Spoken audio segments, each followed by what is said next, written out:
está no meio de nós. Proclamação do Evangelho de Jesus Cristo segundo Mateus.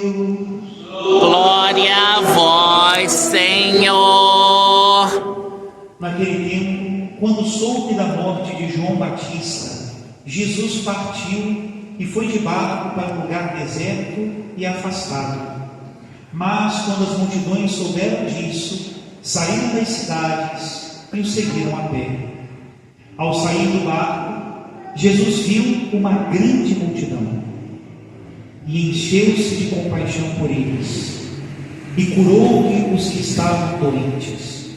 Ao entardecer, os discípulos aproximaram-se de Jesus e disseram: este lugar é deserto e a hora já está adiantada. Despede as multidões, para que possam ir aos povoados comprar comida. Jesus, porém, lhes disse: eles não precisam ir embora, dai-lhes vós mesmos de comer. Os discípulos responderam: só temos aqui 5 pães e 2 peixes. Jesus disse: trazei-os aqui. Jesus mandou que as multidões se sentassem na grama. Então pegou os 5 pães e os 2 peixes, ergueu os olhos para o céu e pronunciou a bênção. Em seguida partiu os pães e os deu aos discípulos. Os discípulos os distribuíram às multidões. Todos comeram e ficaram saciados. E dos pedaços que sobraram, recolheram ainda 12 cestos. E os que haviam comido eram mais ou menos 5.000 homens, sem contar mulheres e crianças. Palavra da salvação. Glória a vós, Senhor. Podemos nos sentar, queridos irmãos, queridas irmãs. Muito bem. Hoje nós estamos mudando, digamos assim, de livro. Mateus, o Evangelho de São Mateus, é dividido em 5 grandes discursos. E hoje nós estamos começando um deles. Já passamos pelo primeiro grande discurso, que é o Sermão da Montanha. Passamos pelo segundo grande discurso, que é o discurso das parábolas. E hoje iniciamos o terceiro grande discurso, que é o discurso dos milagres. Ainda faltam 2, que é o discurso à comunidade, ou o discurso da missão, e o último, que é o discurso escatológico, que fala do fim dos tempos. É assim que o Evangelho de São Mateus se divide, e depois desses discursos vem a paixão, morte e ressurreição do Senhor. Então vamos falar hoje dos milagres. O primeiro milagre que aparece é talvez um dos milagres mais importantes dos Evangelhos, porque eles aparecem nos 4 Evangelhos. Se vocês procurarem, por exemplo, o milagre da ressurreição de Lázaro, é coisa importante, né? Ressuscitar um morto, coisa importante. Só que só aparece no Evangelho de São João. Tem muitos milagres que só estão testemunhados em 1 ou em 2 Evangelhos. Agora, o milagre da multiplicação dos pães e dos peixes está nos 4 Evangelhos. Isso mostra a sua importância para a primeira comunidade. E não só isso. São Mateus, por exemplo, traz 2 milagres da multiplicação dos pães. No primeiro, Jesus multiplica 5 pães e 2 peixes. E no segundo, Jesus multiplica 7 pães. Para a primeira comunidade, era um milagre importante. E todos os milagres de Jesus só podem ser entendidos se nós transpassamos essa realidade temporal. Um grande erro nosso, nós somos muito imediatistas, e muito materialistas também. Muitas vezes nós olhamos os milagres de Jesus somente pelo resultado prático, aqui e agora. Mas resultado prático aqui e agora, o homem também pode fazer. A grande diferença, o grande diferencial é que os milagres de Jesus têm um valor eterno. E o seu principal resultado não é a cura deste, daquele, a libertação daqui e dali, a multiplicação e a saciedade, deste e daquele grupo. O principal resultado dos milagres é a conversão dos corações. Por quê? Porque essa durará até a vida eterna. O pão, nós comemos, nos saciamos, mas amanhã vamos ter fome de novo. Uma pessoa curada de uma enfermidade foi curada hoje, mas amanhã vai ficar doente de novo. Uma pessoa que foi ressuscitada dos mortos, como foi Lázaro, o filho da viúva de Naim e a filha de Jairo, são as 3 ressurreições que aparecem nos evangelhos, morreram de novo depois. Isso não são resultados para a eternidade. Agora, a mudança do coração, que o milagre comprovou e deu força, aí sim, isso dura para sempre. Eu sempre fico me perguntando como aquela menina, filha de Jairo, por exemplo, deveria viver depois que ela foi ressuscitada por Jesus. São Paulo diz isso nas suas cartas, né? Se ressuscitastes com Cristo, procurai as coisas do alto. Meu Deus, se eu realmente entendo, compreendo e conscientizo que a minha vida vem de Cristo, eu não posso mais viver do mesmo modo. E assim também o milagre da multiplicação dos pães e dos peixes. No Evangelho de João, esse milagre é um pouquinho mais longo.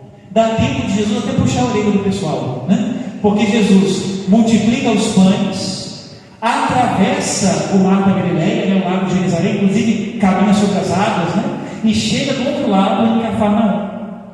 E o pessoal que gostou do pão, devia ser um pão gostoso de Jesus, né? O pessoal que gostou do pão atravessou o mar e foi atrás dele.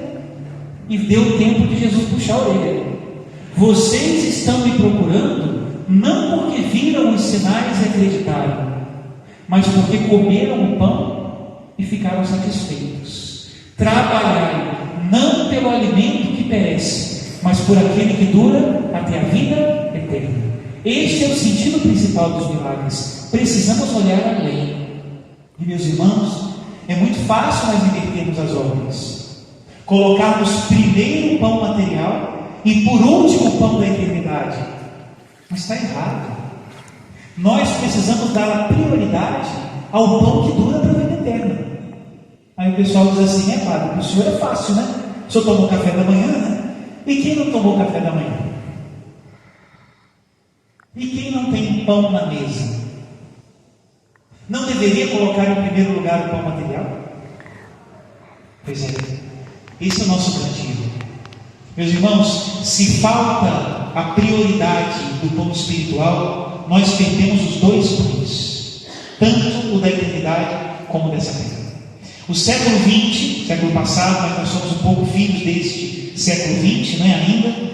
O século XX foi o tempo em que todo mundo quis resolver o problema do pão, mas colocando o materialismo em primeiro lugar, só fizemos besteira.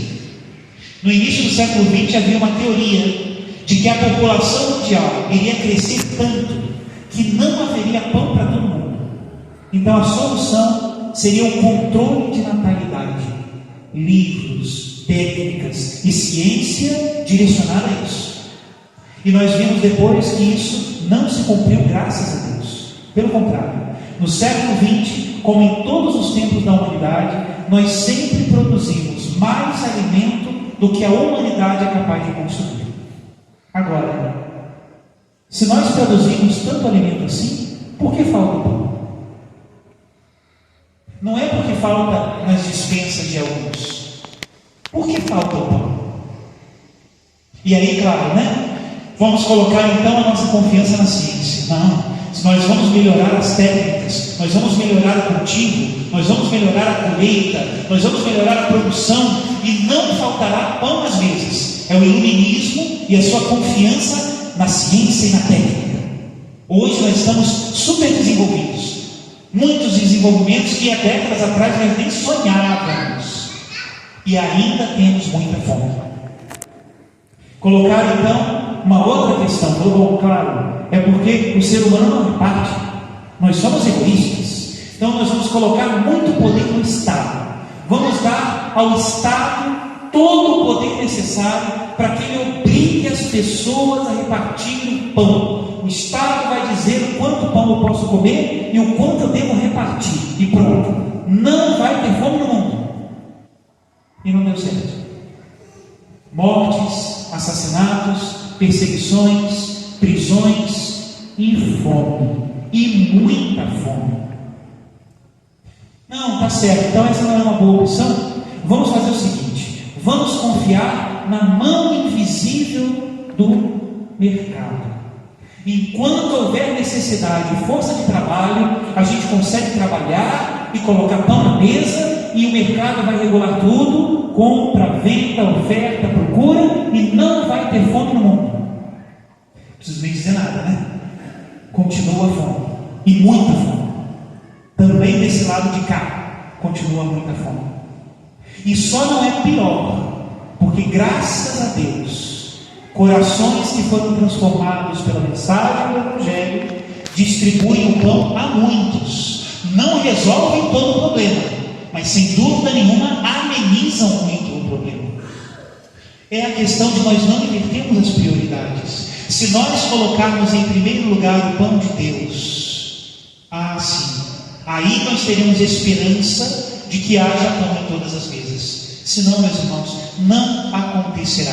Nesse tempo de paro, tenho a oportunidade, graças a Deus, de conhecer muitos bons e boas católicos e católicas, que se preocupam muito com a causa social e fazem muito, mas só fazem e só começaram a fazer depois da sua conversão.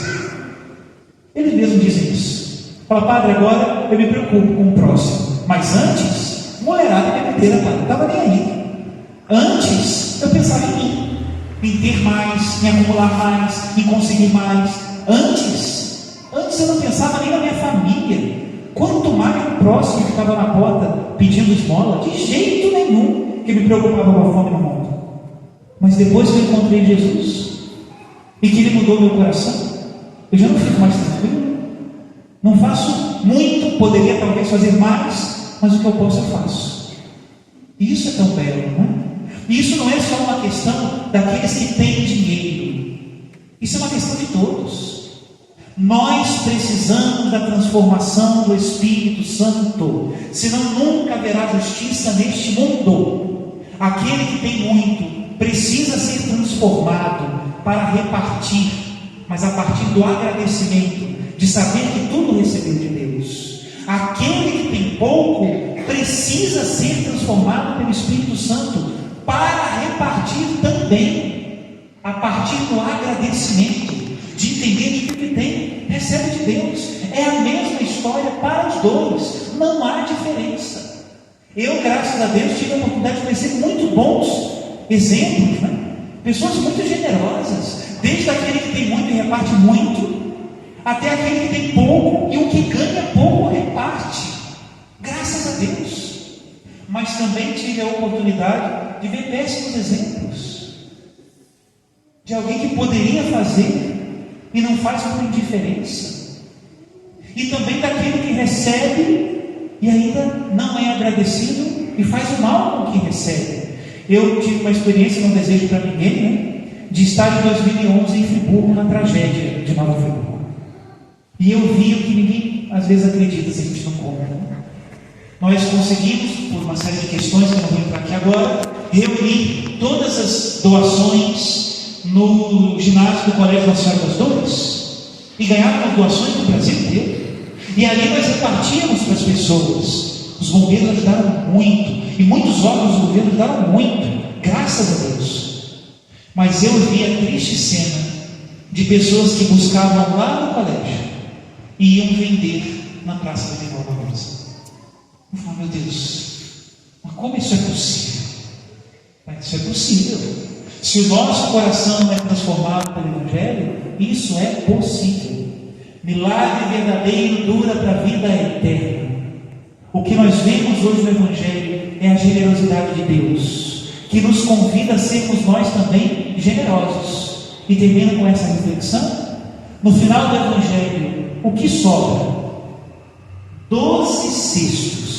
Coincidentemente, nada de coincidência, o número dos 12 apóstolos. O que você faria se você recebesse um cesto cheio de pedaços de pão, partidos pela mão do próprio Jesus, É muito importante ser dito. O que você faria? Você ia arrumar uma boa geladeira para ver se guardava tudo? Se não vai mofar, Quem recebe um cesto de pão recebe uma missão. Eu preciso repartir. E é assim. Mas isso é natural. Depois que eu ver aquele Senhor do céu e da terra que de rico que era se fez pobre, repartir o pão, ele mesmo não o tinha, e ele repartia. É interessante nós olharmos para a história da igreja, meus irmãos. Quem são os santos e santas da história da igreja que mais fizeram pelos pobres? Os mais pobres. São Francisco de Assis, Santo Antônio do Pão dos Pobres, Santa Teresa de Calcutá, Santa Dulce dos Pobres. Quem fez mais em Salvador pelos pobres do que Santa Dulce? E quem era mais pobre do que ela? Não é uma questão de ter ou não ter, é uma questão de amar, de ter um coração transformado. Não entremos nessas loucuras de nos dividirmos por isso e por aquilo. Façamos diante de Deus e pronto, basta. O Senhor nos deu uma missão quando nos deu cestos cheios. Talvez não seja de pão, talvez o seu cesto seja cheio de talentos, qualidades, capacidades, paciência, ciência. Deus te deu um cesto. E o que você vai fazer com ele? Louvado seja nosso Senhor Jesus Cristo. Para sempre seja louvado.